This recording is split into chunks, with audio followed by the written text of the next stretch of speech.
The biggest cover-up of all time is the fact that there is a civilization of people living in the center of Earth, whose civilization's name is known as Agartha. This may be hard for some of you to believe, but some claim to have an absolute knowingness of the truth of this. To begin with, the Buddhists, in their theology, fervently believe in its existence. They believe it to be a race of supermen and women who occasionally come to the surface to oversee the development of the human race. They also believe that this subterranean world has millions of inhabitants and many cities, and their capital is Shambhala. The master of this world was believed to have given orders to the Dalai Lama of Tibet, who was his terrestrial representative. His messages were being transmitted through certain secret tunnels connecting this inner world with Tibet. The famous Russian channel Nicholas Rurik, who was a channel for the ascended master El Morya, claimed that Lhasa, the capital of Tibet, was connected by a tunnel with the inner earth. The entrance of this tunnel was guarded by lamas who were sworn to secrecy. A similar tunnel was believed to connect the secret chambers at the base of the Great Pyramid at Giza and Agartha. The Indian epic, the Ramayana and the Bhagavad Gita are the two most famous texts of India. The Ramayana tells the story of the great avatar Rama. The Bhagavad Gita tells the story of Krishna. The Ramayana describes Rama as an emissary from Agartha, who arrived on an air vehicle. This is quite extraordinary in that both the Buddhist and Hindu religions separately refer to Agartha. The first public scientific evidence occurred in 1947, when Admiral Richard E. Byrd of the United States Navy flew directly to the North Pole, and instead of going over the pole, actually entered the inner earth. In his diary with other witnesses, he tells of entering the hollow interior of the earth and traveling 1,700 miles over mountains, lakes, rivers, green vegetation and animal life. He tells of seeing monstrous animals resembling the mammoth of antiquity, moving through the underbrush. He eventually found cities and a thriving civilization. His plane was finally greeted by flying machines, the type he had never seen before. They escorted him to a safe landing place and he was graciously greeted by emissaries from Agartha. After resting, he and his crew were taken to meet the ruler of Agartha. They told him that he had been allowed to enter Agartha because of his high moral and ethical character. They went on to say that ever since the United States had dropped atomic bombs on Hiroshima and Nagasaki, they had been very concerned for their own safety and survival. They had decided that it was time to make greater contact with the outside world to make sure we didn't destroy this planet and their civilization with it. They had been allowed in for this express purpose, as a way of making contact with someone they trusted. To make a long story short, Admiral Byrd and his crew, upon their visit, were guided by their hosts in their plane back to the outer world, and their lives were changed forever.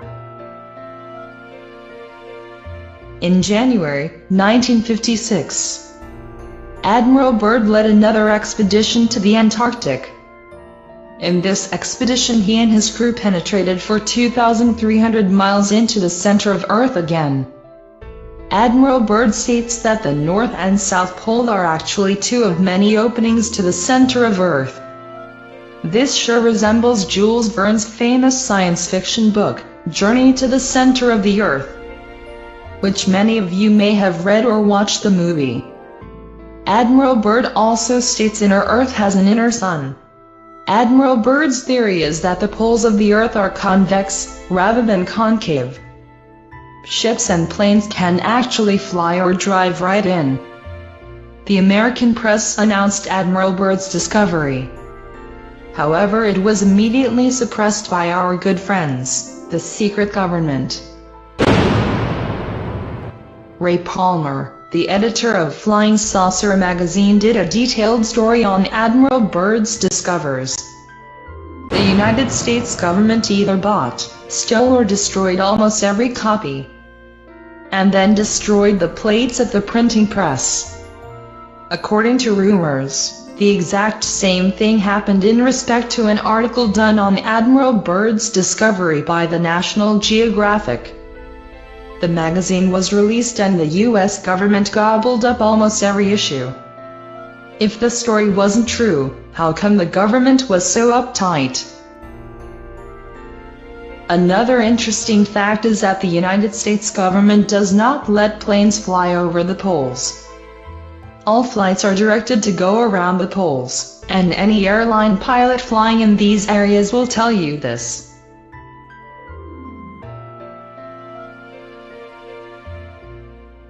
Another interesting phenomenon is the fact that the icebergs are composed of fresh water and not salt water that drift from the poles.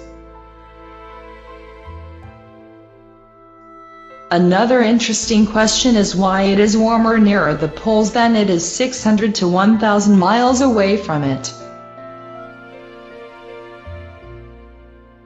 One of the early writers to present the theory of the Earth being hollow with openings at its poles was an American thinker, William Reed, author of the book, Phantom of the Poles, published in 1906. This book provides an early compilation of scientific evidence, based on the reports of Arctic explorers, in support of the theory that the Earth is hollow with openings at its poles. Reed estimates that the crust of the Earth has a thickness of 800 miles, while its hollow interior has a diameter of 6,400 miles. Reed summarizes his revolutionary theory as follows. The Earth is hollow. The poles, so long sought, are phantoms. There are openings at the northern and southern extremities. In the interior are vast continents, oceans, mountains and rivers. Vegetable and animal life are evident in this new world, and it is probably peopled by races unknown to dwellers on the Earth's surface. Reed pointed out that the Earth is not a true sphere, but is flattened at the poles, or rather it begins to flatten out as one approaches the hypothetical North and South Pole, which really do not exist because the openings to its hollow interior occur there. Hence the poles are really in mid-air, in the center of the polar openings, and are not on its surface as some discoverers of the poles suppose. Reed claims that the poles cannot be discovered because the Earth is hollow at its pole points, which exist in mid-air, due to the existence there of polar openings leading to its interior. When explorers thought they reached the pole, they were misled by the eccentric behavior of the compass in high latitudes, north and south. Reed claims that this happened in the case of Peary and Cook, neither of whom really reached the North Pole, as we shall later see. Starting at 70 to 75 degrees north and south latitude, the Earth starts to curve inwards. The pole is simply the outer rim of a magnetic circle around the polar opening. The North Magnetic Pole, once thought to be a point in the Arctic archipelago, has been lately shown by Soviet Arctic explorers to be a line approximately 1,000 miles long. However, as we stated above, instead of being a straight line, it is really a circular line constituting the rim of the polar opening. When an explorer reaches this rim, he has reached the North Magnetic Pole, and though the compass will always point to it after one passes it, it is really not the North Pole, even if one is deluded into thinking it is, or that he discovered the pole due to having been misled by his compass. When one reaches this magnetic circle, meaning the rim of the polar opening, the magnetic needle of the compass points straight down. This has been observed by many Arctic explorers who, after reaching high latitudes, near to 90 degrees, were dumbfounded by the inexplicable action of the compass and its tendency to point vertically upward. They were then inside the polar opening, and the compass pointed to the Earth's north magnetic pole, which was along the rim of this opening. As the Earth turns on its axis, the motion is gyroscopic, like the spinning of a top. The outer gyroscopic pole is the magnetic circle of the rim of the polar opening. Beyond the rim, the Earth flattens and slopes gradually toward its hollow interior. The true pole is the exact center of the opening at the poles, which consequently do not really exist. And those who claim to have discovered them did not tell the truth, even if they thought they did. Having been misled by the irregular action of the compass at high latitudes. For this reason, neither Cook nor Peary nor any other explorer ever reached the North or South Poles. And never will.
This is the Music Memory Lane, and welcome to Chapter 3 of my Hollow Earth series.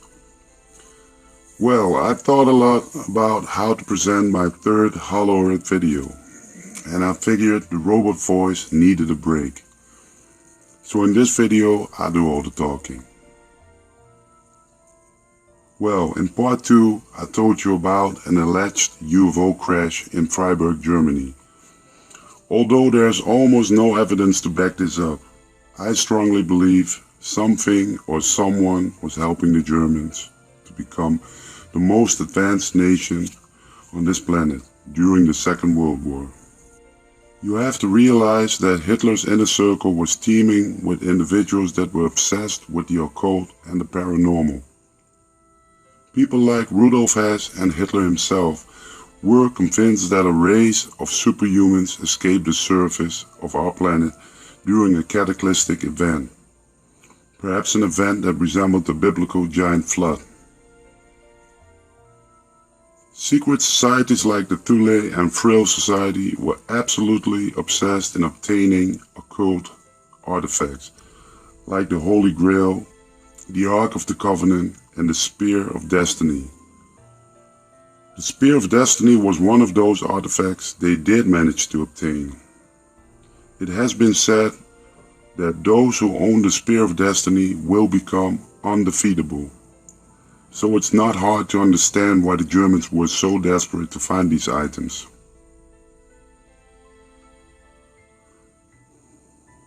We have to ask ourselves some critical questions. How was Germany able to overcome the hardship of the Versailles Treaty, the inflation, the millions of Reichsmarks they had to pay to France and England after losing the First World War, a nation in complete rubble, and in a matter of years, Germany had become one of the most leading nations in the world? How was that possible? And whatever answer you can come up with doesn't make sense until you realize that Nazi Germany must have been held by forces unknown. There's no way Germany could have done this all by itself, especially when you look at the financial side of the story. Who do you think loaned Hitler all that money?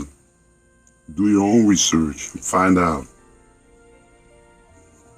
The superior advanced Germany technology still puzzles me and many others to this day. Some claim they were 50 years ahead, perhaps even more. And it's all contributed to Germany's willingness to use the latest technology to their advantage, while all the other nations have failed to recognize the possibilities. Well, I have a hard time believing this. While Hitler was searching for occult artifacts all over the world, the most sacred of all crashed into the forest of Freiburg in 1936, almost on top of their heads. Opportunity came knocking, that's for sure. Now, let me take you back to Maria Ostrich and the Frill Society. Maria Ostrich was known to channel messages and acted as a medium on several occasions. She was a regular guest at Heinrich Himmler's castle, and she took part in many channel sessions. She could even summon the spirits of deceased Nazi party members. They still advised their comrades from within their graves. Go figure. Maria Ostrich played an essential role in these sessions, and she was destined to become one of the first to ever contact an extraterrestrial present in modern times. Now, Maria was sent for after the craft and its occupants were transported to Himmler's castle. She would have examined the deceased or even living pilots of the craft herself, perhaps laying her hands on their bodies. Or did she make contact by telepathy? Is it a coincidence that alien abductees often describe this form of communication as being the most common? It isn't hard to imagine that contact was made with the planet where these entities originated from. whether by physical contact or by channel sessions only. But one thing is for sure, Maria Ostrich received a lot of essential information during her channel sessions. Blueprints of exotic forms of technology were drawn on paper by Maria herself. The blueprints contained detailed information on how to create an anti-gravity engine. This allowed the Germans to create the most advanced flying crafts, such as the Haunebu and Frillcraft. They were in fact the first UFOs built by humans, and possibly the source of the Foo Fighter legend. Allied bombers who were heading towards Germany were often accompanied by small orbs or strange lights, small crafts that were behaving like no other plane like they had ever witnessed. The Foo Fighters caused a huge amount of fear and confusion amongst Allied bomber personnel. Could these alleged Foo Fighters be in fact experimental German flying saucers? You know, sometimes I wonder if the Germans were the first to sign the treaty with some alien race. We can only assume that we know what they had to offer, but what did Germany offer them in return? It is claimed that the Nazis were setting up a secret base for advanced weapon and flight experiments, as well as a place to escape should the war not go to plan. This was also detailed in newspapers of the time. In the Vierjahresplan, the 4-year plan, promoting the Third Reich's plan to colonize the Neuschwabenland. And their plans also involved a person that would become synonymous for the Hollow Earth theory. In late 1938, Admiral Byrd visited Hamburg and was invited to participate in the 1938-1939 German Neuschwabenland Antarctic expedition by the Nazis. Byrd had a great knowledge of the Antarctic area. He had already been on several expeditions there previously. However, Byrd declined. The Nazi expedition discovered several ice-free regions with lakes and small signs of vegetation. The expedition geologists said this phenomenon was due to hot springs. This discovery led to Heinrich Himmler to hatch a bold plan to build a permanent base in Antarctica. That base was codenamed Station 211. Admiral Kardernitz announced its completion in 1943 by saying, "The German submarine fleet is proud of having built for the Führer in another part of the world a Shangri-La on land, an impregnable fortress." There are many stories around Station 211, one of which details a supposed treasure room, which held the Holy Lance or the Holy Spear that pierced the side of Jesus Christ on the cross, as I mentioned earlier. Why Antarctica? During the Nazi expeditions to Tibet, they were given access to secret cave systems of the Tibetan monks that had not been seen for centuries. The Tibetans believed the arrival of the Nazis fulfilled their own prophecies that would usher in a new age of enlightenment. During the exploration of the caves by the Nazis, it is claimed that a secret volume of ancient texts from pre-flood times or even from Atlantis were found. These texts are supposed to have detailed where the opening to the Hollow Earth could be found, and Hitler believed that an Aryan race dwelling there would help them win the war. It is claimed that after World War II, Adolf Hitler did not commit suicide in 1945, but fled to Argentina, then on to Station 211 in Antarctica.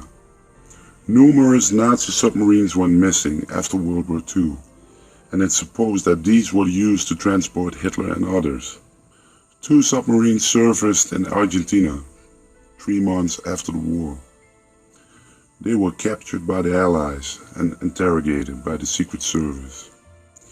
It is believed that these U-boats were the ones who transported Hitler and Eva Braun to Station 211. Any possible evidence on both U-boats were missing. No name tags, no coordinates, no maps, nothing. But the Southern American Assembly of an Antarctic research expedition suggests that one of the crew members had failed to shut his mouth. Now, Admiral Byrd was sent to Antarctica. Publicly, it was just a research expedition. However, the amount of manpower sent was huge compared to the former Nazi Antarctic expedition. The massive Antarctic task force included 4,700 men, 13 ships, and multiple aircraft. Just to give you an impression of the scale of this operation. Admiral Byrd comments in his press release of November 12, 1946, stated that the purposes of the operation are primarily of a military nature. That is to train naval personnel and to test ships, planes, and equipment under frigid zone conditions. A major purpose of the expedition is to learn how the Navy's standard everyday equipment will perform under everyday conditions.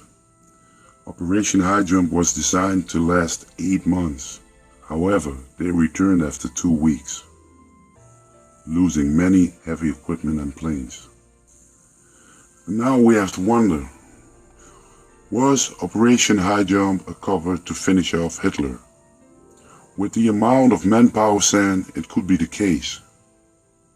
But did they succeed to destroy the last Nazi stronghold?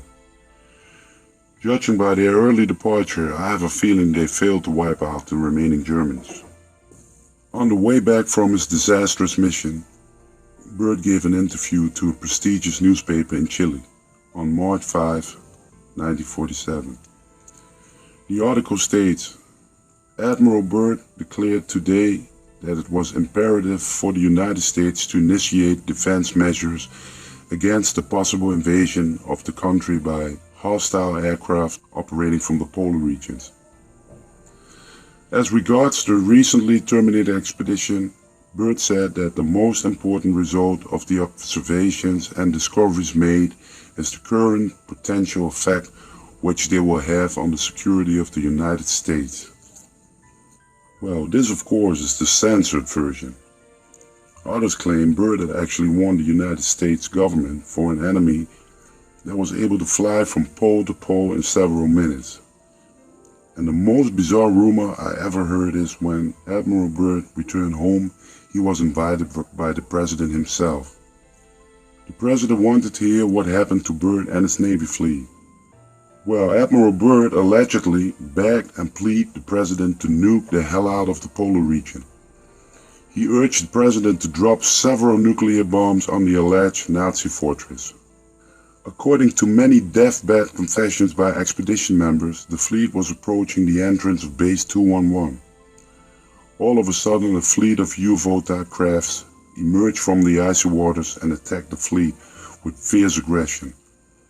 Several ships were sunk in minutes. Many sailors lost their life that day. Witnesses also stated that German ground troops were defending the entrance of the base with strange weapons that fired sonic waves. The whole experience must have been terrifying to Byrd and his men. Finally, Byrd gave the order to retreat. He knew that if he would stay there any longer, his entire fleet would be destroyed. Well, now I will conclude this video with the most shocking rumor. At least the most shocking rumor I ever heard. You know, scientists always talk about how thin the ozone layer is at the North Pole, right? By measuring the thickness of the ozone layer at the poles, they can tell us in which condition the ozone layer is. Our polluting waste are the main reason for the thin ozone layer, according to scientists. But what if the ozone layer was already damaged? What if the Allies listened to Admiral Byrd's advice and decided to drop multiple atom bombs on the alleged base 211? Imagine how long it would take for the ozone layer to recover. But hey, it's all rumors.